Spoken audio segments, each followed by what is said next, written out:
அஸ்ஸலாமு அலைக்கும். சிக்கனை ஒரே மாதிரி செஞ்சுட்டு இருக்கீங்களா? அப்போ இந்த மெத்தடில் செய்யுங்க. கண்டிப்பாக டேஸ்ட் சூப்பராக இருக்கும். ஒரு எம்மியான ஒரு சிக்கன் கறி. வாங்க எப்படி செய்யுதுன்னு பார்ப்போம். நான் சிக்கன் க்ளீன் பண்ணிட்டேன். அதில் கொஞ்சம் உப்பு, கொஞ்சம் இஞ்சி பூண்டு பேஸ்ட்டு, கொஞ்சம் மசாலா தூள் போட்டு 1 மணி நேரம் ஊற வச்சுருக்கேன். முடிஞ்ச அளவுக்கு ஒரு அரை மணி நேரமாச்சும் ஊற வைங்க. ஒரு பெரிய கடாயில் கொஞ்சம் எண்ணெய் ஊற்றி பூந்தலை போட்டு நம்ம அந்த கோழி அதில் சேர்த்துடலாம். கோழியை போட்டு ஒரு 10 நிமிஷம் சிம் ஃப்ளேமில் அந்த கோழி அதிலேயே பொரியட்டும். கொஞ்சம் தண்ணி விடும், பரவாயில்லை. கொஞ்சம் மிக்ஸ் பண்ணிக்கிட்டே இருங்க. ஒரு 10 நிமிஷம் கொஞ்சம் நல்லா மிக்ஸ் பண்ணிக்கிட்டு அது அதில் இருக்கட்டும். இதுக்கு ஒரு பேஸ்ட் ஒன்று ரெடி பண்ணிடலாம். ஒரு மிக்ஸி ஜாரில் 1/4 கப் தேங்காய் எடுத்திருக்கேன். 1 ஸ்பூன் சோம்பு எடுத்துடலாம். ஒரு 12 முந்திரி போட்டு தண்ணி சேர்த்து நல்லா ஃபைன் பேஸ்ட்டாக அரைச்சி அதை ஒரு சைடில் வச்சுடுங்க. இங்கே சிக்கனும் ரெடி ஆகிடுச்சு. இதையும் எடுத்து ஒரு சைடில் வச்சிடலாம்.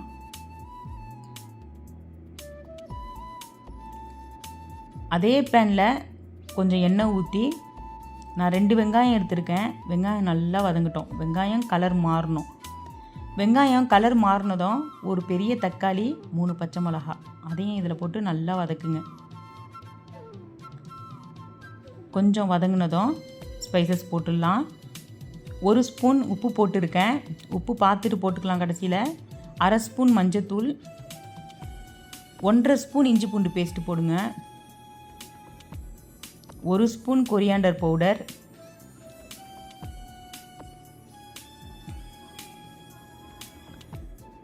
1 ஸ்பூன் மசாலா தூள், காரத்திற்கேற்ப மிளகாய்த்தூள். நான் 1 ஸ்பூன் காஷ்மீரி மிளகா தான் சேர்த்துருக்கேன். நீங்கள் உங்கள் காரத்திற்கு ஏற்ற மாதிரி மிளகாத்தூள் போட்டுக்கலாம். நான் வீட்டில் அரைச்ச கரம் மசாலா போட்டு 1/2 ஸ்பூன் போடுறேன். போட்டு நல்லா மிக்ஸ் பண்ணிவிட்டு மூடி வச்சு ஒரு சிம் ஃப்ளேமில் ஒரு 5 நிமிஷம் இருக்கட்டும். அது நல்லா பொரியணும்.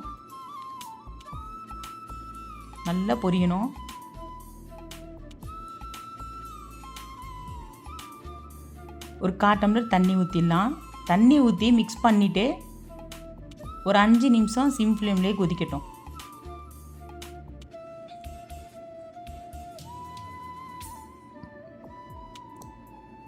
நல்லா பொரிஞ்சிட்டு இருக்குது. இப்போது நம்ம பொரிச்சு வச்சுக்கிற சிக்கனை இந்த ஸ்டேஜில் போட்டுடலாம்.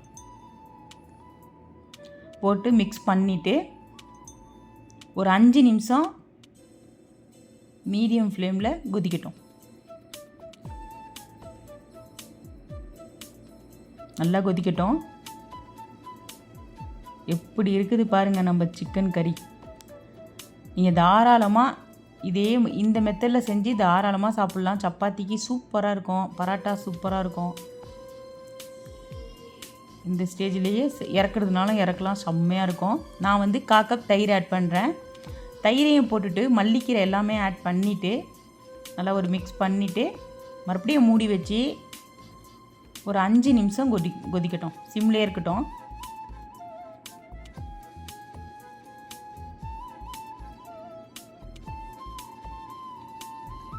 நல்லா கொதிக்குது.